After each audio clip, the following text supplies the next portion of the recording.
the CITP Lunchtime Seminar. Today we'll have CITP Fellow Ilana Zaidi telling us about big data and education. It's a pleasure introducing Ilana again. So I'll get it all the details right this time maybe. Ilana is, in addition to being a fellow here, she is also affiliated with the Information Society Project at Yale and the Information Law Institute at NYU and the Data and Society up at NYU. Got it all? Yes. Okay, I missed good. one myself, though, so there we are. Okay. She's done a lot of work. She's also a legal scholar and has done a lot of work looking at the intersection of big data and education. And that's the topic of today's talk. Super. Yes, so I am Ilana Zaidi, and my work focuses on how information and data flow changes in different institutions in society as we move from human decision making to automated data-driven decision making. And what are the consequences sort of in terms of not just the outcomes that we're trying to achieve, but the institutions that we're using to make these decisions, the broader sort of educational system in this instance, and society at large, because when you change how decisions are made, you change what's in them, you're changing who's making them, you're changing the variables involved, and how durable the records are. So that's part of what I'm going to talk about today in terms of data-driven education. So that is my work. It involves all the changes, and you have to start with David Bowie because then at least someone smiles. What my work is, it's legal, but it's also extra legal in the sense that I do work that involves looking at the current regulatory system, especially involving student privacy and data and education.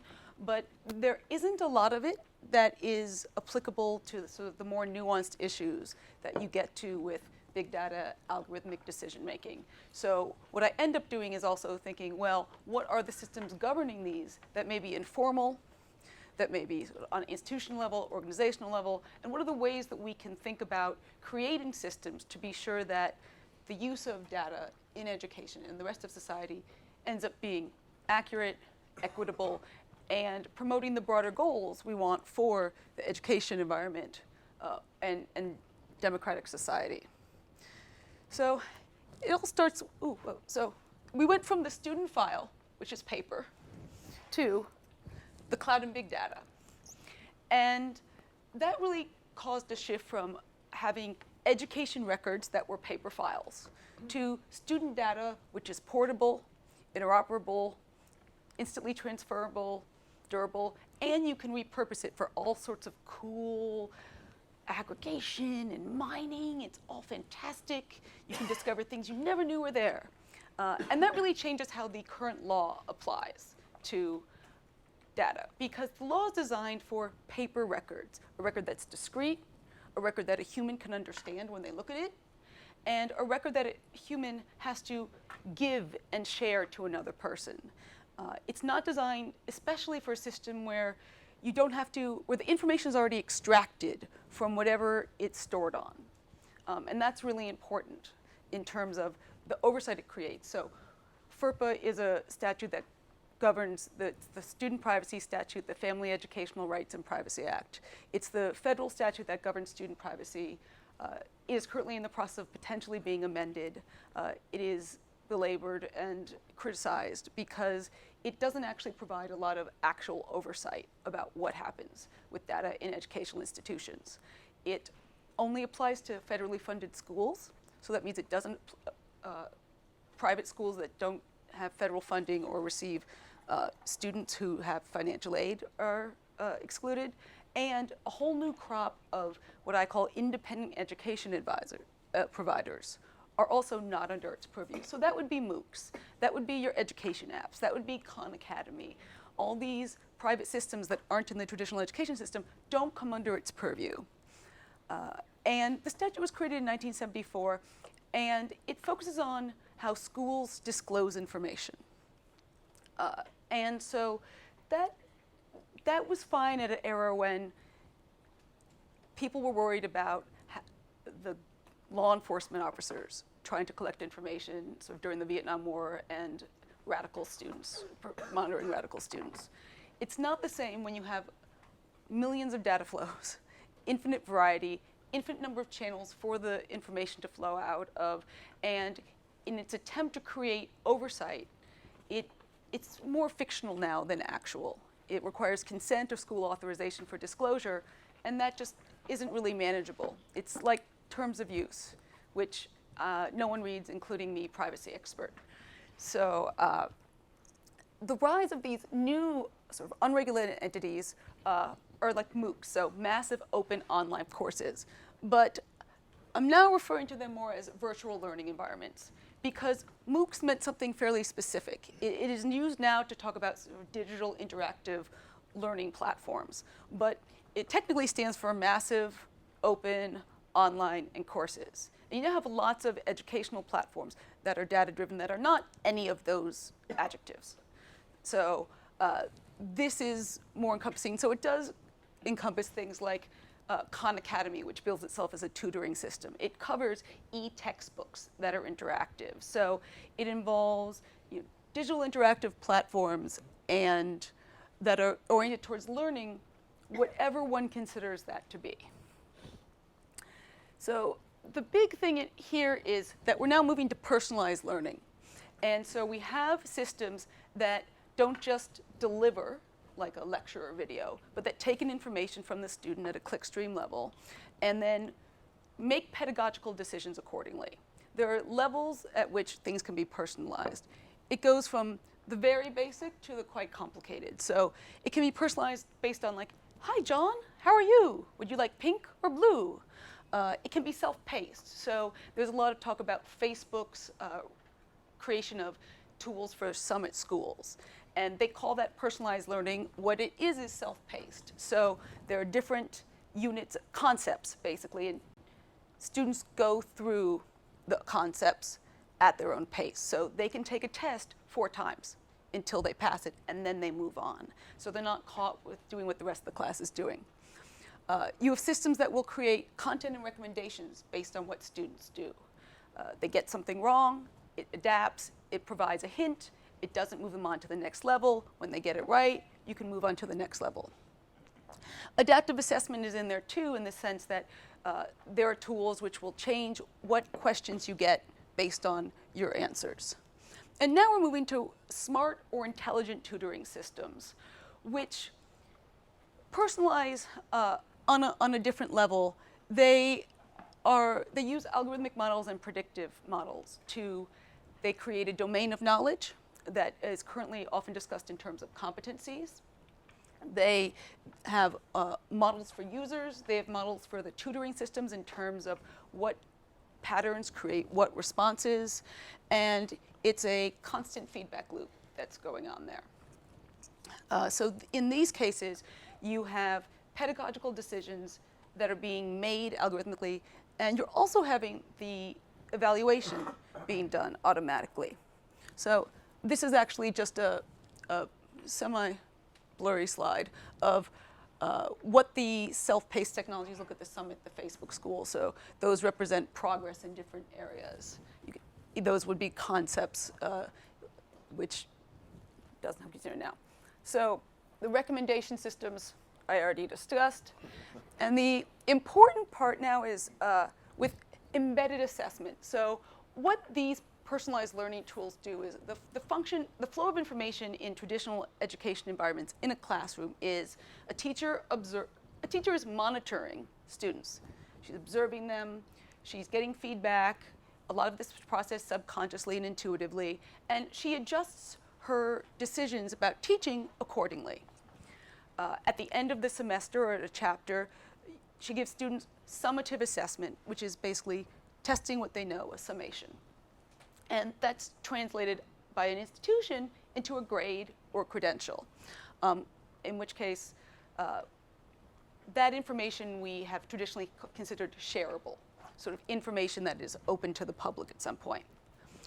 What these personalized learning tools do is they embed assessment into the actual learning process. So instead of having students learn and then taking a really high-stake test periodically, it is constantly assessing them while it is feeding them different problems and content.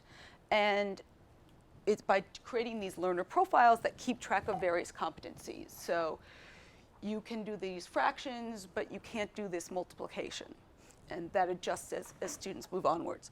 So that's a really big deal because it helps you get away from systems where so much rides on one test, where a test may not capture what a student is actually capable of doing.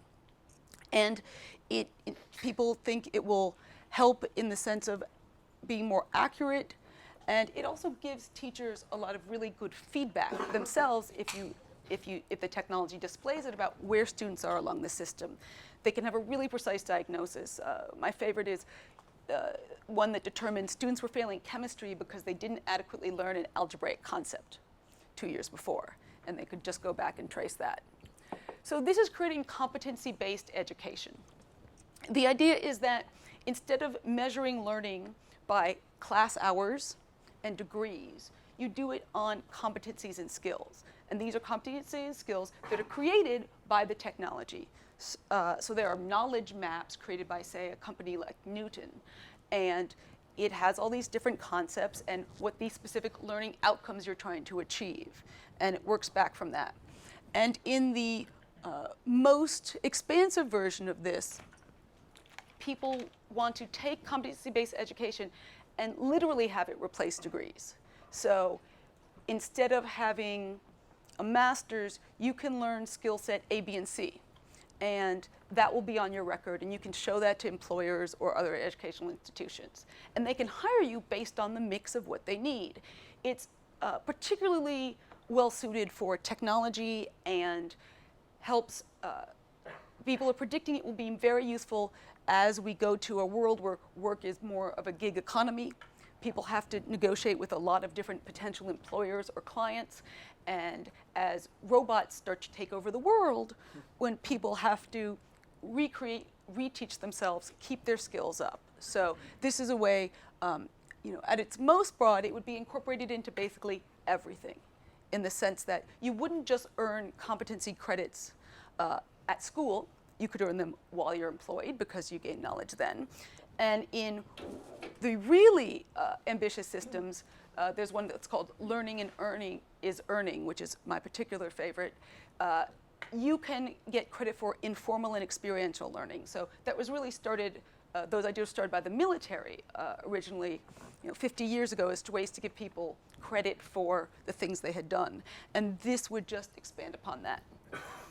So the one problem with that model, though, is that you then have a whole bunch of information that's really complex, that's very detailed, that students want to show to people, that different people want to contribute to. And if you're the registrar of Princeton, how do you deal with that?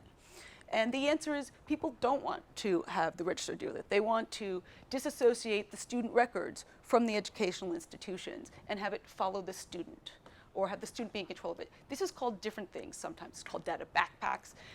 It is sometimes called the student unit record, but on the federal level that is actually banned explicitly, although people are talking about undoing that. But it would basically be a portfolio or profile of competency, skills, et cetera. One way people have talked about solving the issue of who controls it and who verifies it is the blockchain. So by having a distributed technology and ledger system, people can input, people can view, and everyone has a record, and you no longer have Princeton saying, yes, you actually did get this degree. That is fantastic for record-keeping purposes. It also makes it open and immutable, which may not be so good for educational purposes, as I will get to. So this is all about breaking down the factory system of education, giving students the tools to learn what they want to learn at their own pace, more streamlined way to get to credentials for educational opportunities.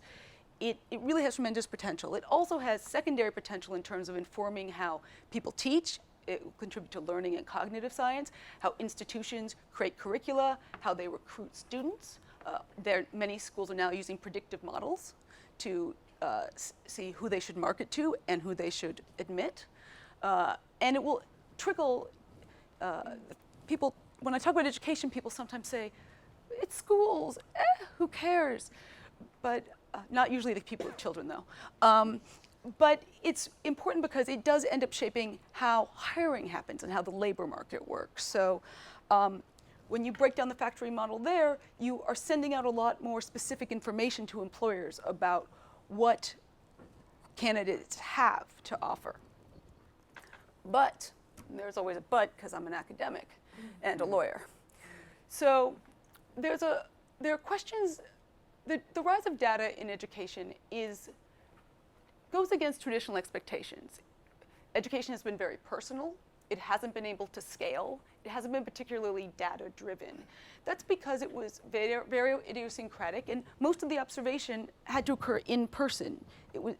There wasn't an interactive system. You might have delivery of educational material, but you didn't get the feedback in any way that was in real time. Now we're changing that. So this has caused a lot of people to be very concerned about both the collection and the intrusive aspects, the technological aspects, and the impact on educational institutions.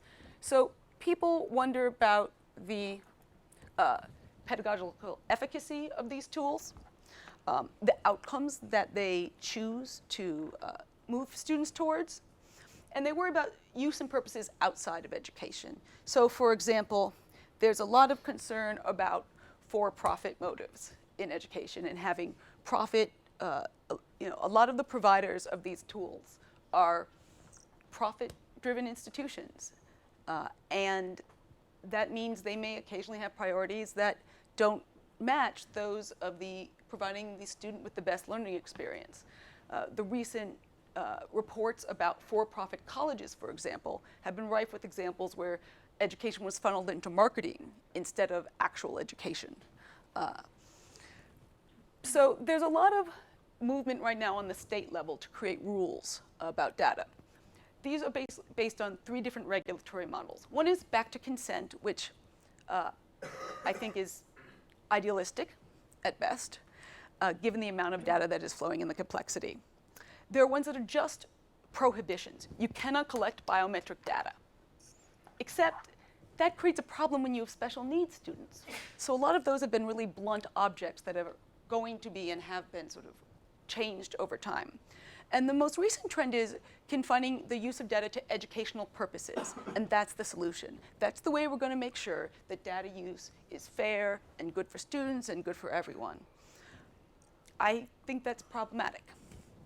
So I think the bigger question is, what do you do and how do you manage the use of educational data by educators for educational purposes? Because education is not a monolith. Its stakeholders do not always have the same interests. They're sometimes at tension with each other. We don't have even an agreement about what education is and should be. People often make an analogy to healthcare, but at least in the abstract, we sort of have an idea of what a healthy human is like. It's more difficult to say what is an educated human. That could mean tremendously different things. And these technologies, as you create different learning outcomes and base advancement on that, you're shaping the paradigm that we're using for education. So what you can measure is what ends up getting prioritized. So I think the big issue is sort of automation and trying to do things at scale, because it involves adopting tools that are not, it shifts how decisions are made in ways that are not necessarily obvious through the adoption of technological tools.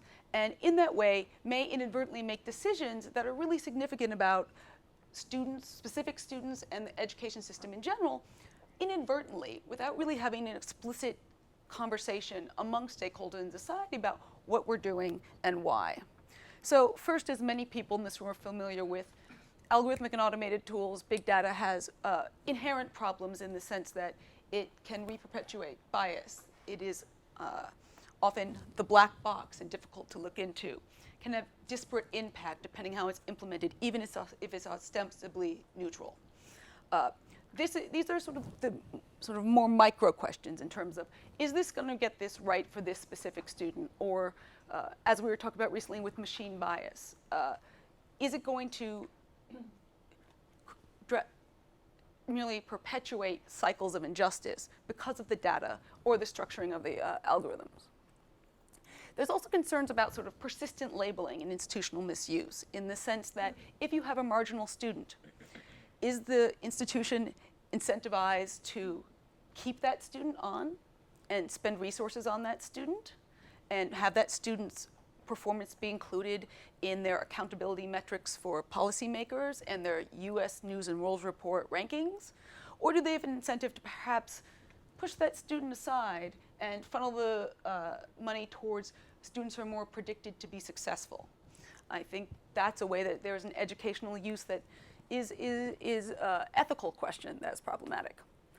And in terms of the broader sort of interesting thing about automation is it collapses the function that is occurring within the teaching process in a way that is both what makes it valuable and what makes it problematic. So when you have a personalized learning system, it collects information.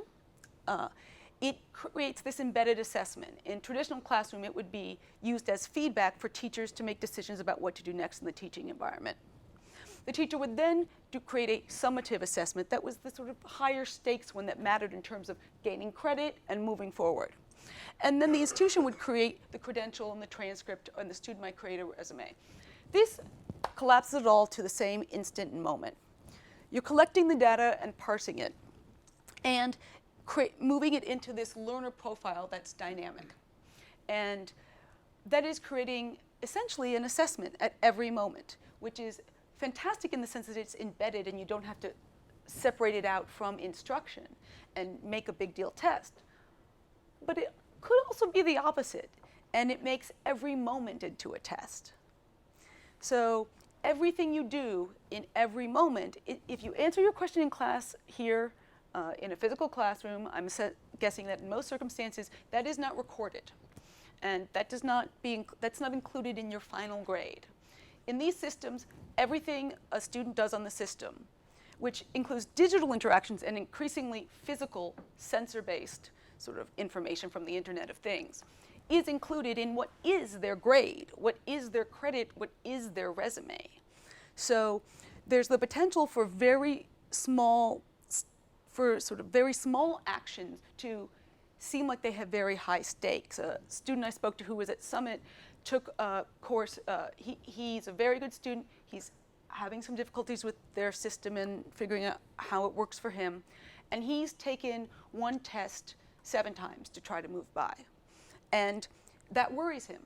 Eventually he will do that and get the credit, and so the ultimate outcome will be fine, but he also knows that somewhere in the system they're recording the fact that he took the test 7 times and didn't make it. And even if that's not being used currently within some sort of metric system, it's very easy to see how if you have close candidates for something, it could be used as extra data. What I think of it as, these personalized learning systems are creating profiles that drive learning, but at the same time, they're actually creating algorithmic credentials. They're an assemblage of data, they're dynamic, they're difficult to sort of extract and for people to see as an object separate from other information, and it creates a system that requires ubiquitous monitoring, embedded assessment. There's immediate memorialization of information. It is limited to the kind of information that is capturable and computable.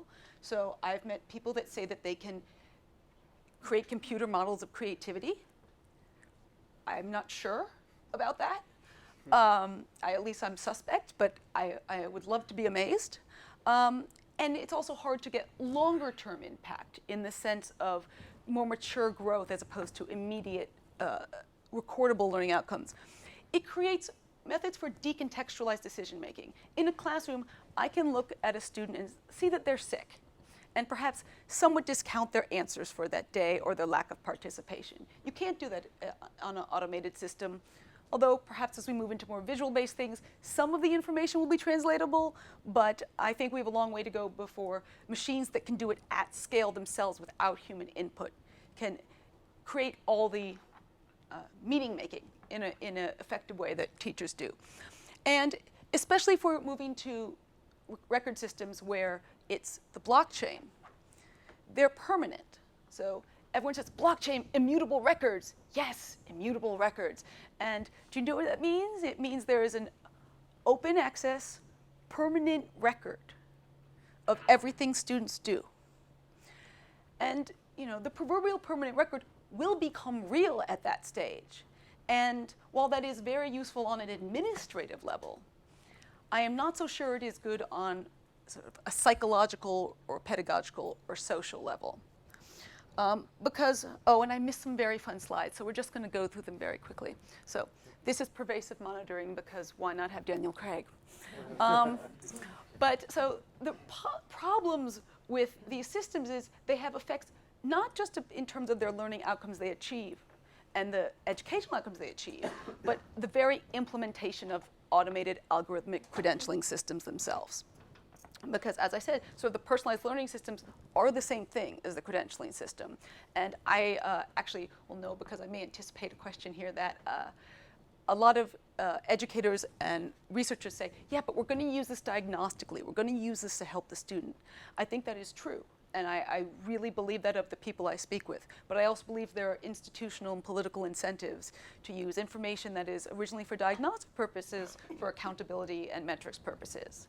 So when you have a sort of a somewhat pressure cooker situation like that, where there are surveillance effects, there are chilling effects, there's studies showing that students are less expressive, they take less risks intellectually when they know that they're being observed and being graded for something that matters, as opposed to just in a feedback environment. There's a conforming effect. So students who know their people are having their point of view recorded will articulate viewpoints that are more close to what they think the mainstream viewpoints are, without necessarily realizing that they're doing so.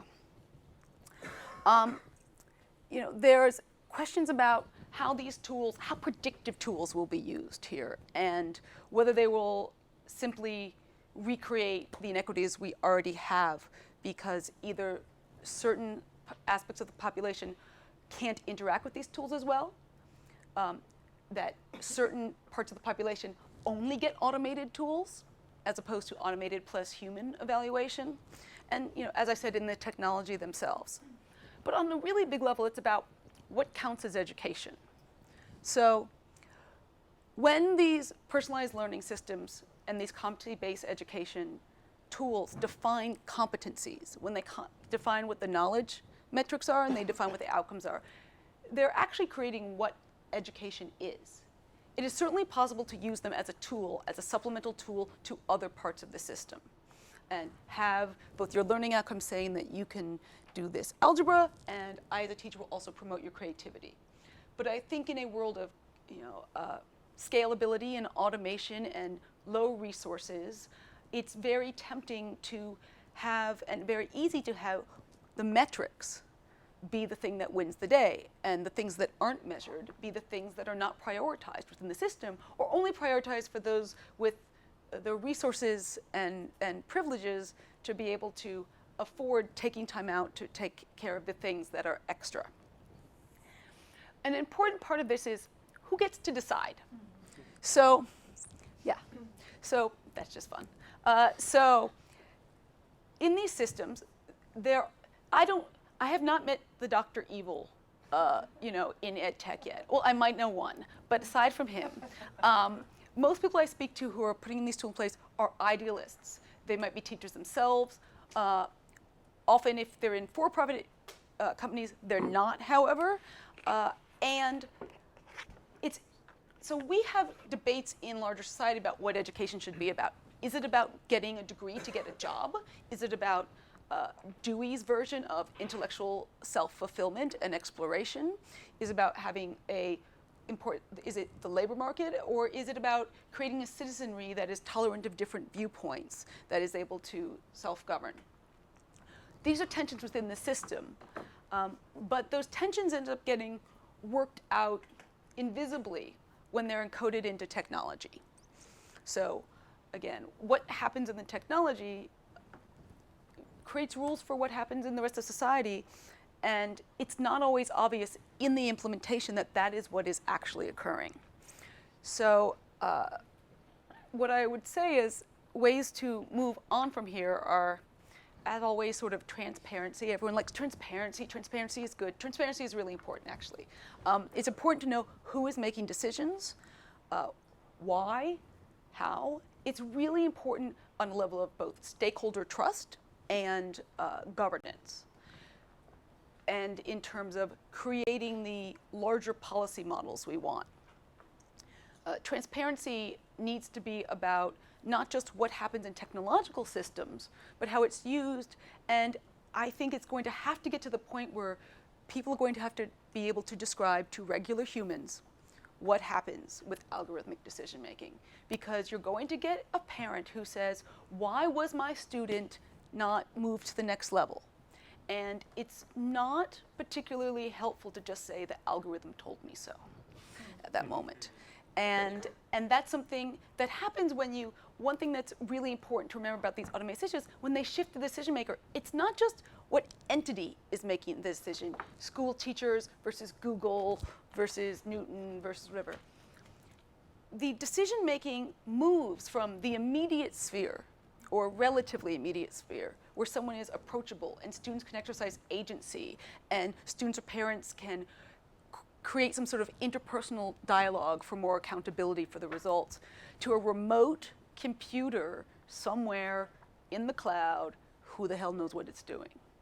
And that creates a problem, not just in terms of sort of transparency in the way that we want to make sure it's doing the right thing or the fair thing or the thing we think that is most important for education, but we need to know, how do you account for the decisions that are actually made? And how do people appeal if they don't like it? And what happens if they go wrong? So what do you do? You know, everyone here is in an educational institution. We all know students will petition at the end of the semester for certain grades that they are not happy with the grade they got.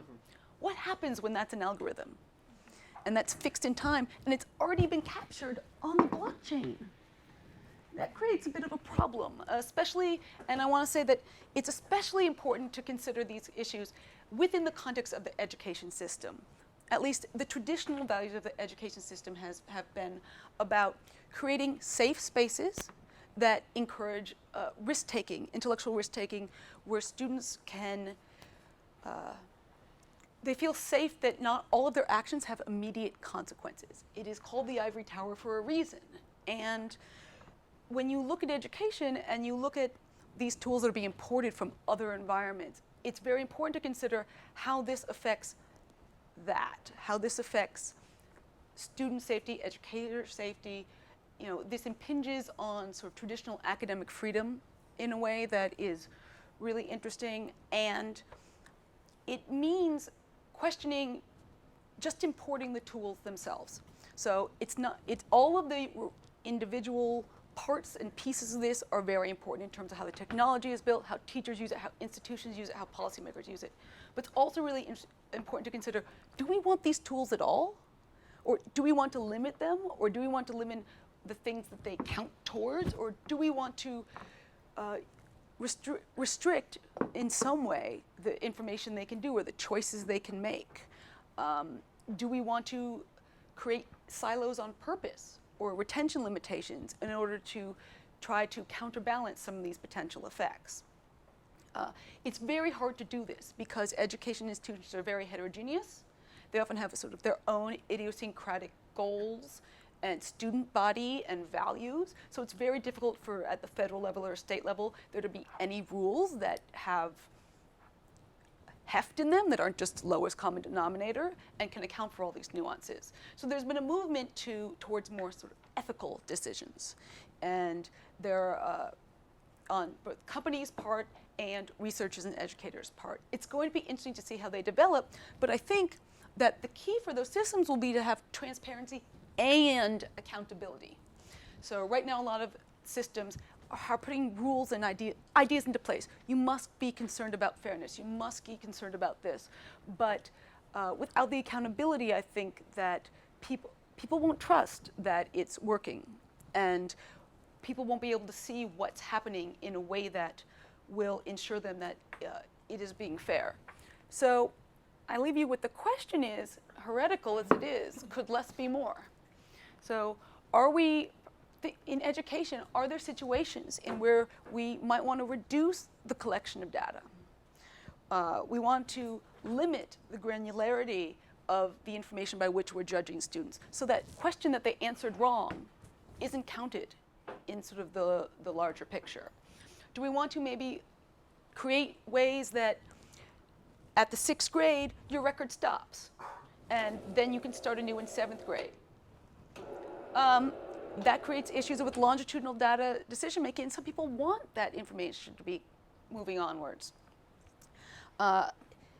It also about prediction and scale, in the sense that we need to be wary of what happens with these tools.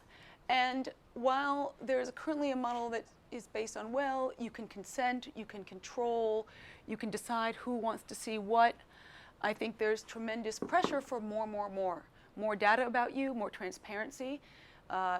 If you want to block off a certain amount of information on your algorithmic credentials, what does that say to a potential employer? Is that a signal in and of itself about potential, make you a less favorable candidate?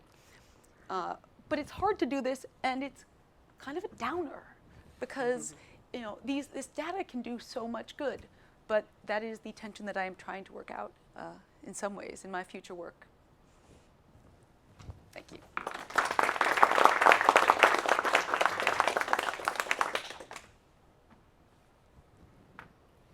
You mentioned the blockchain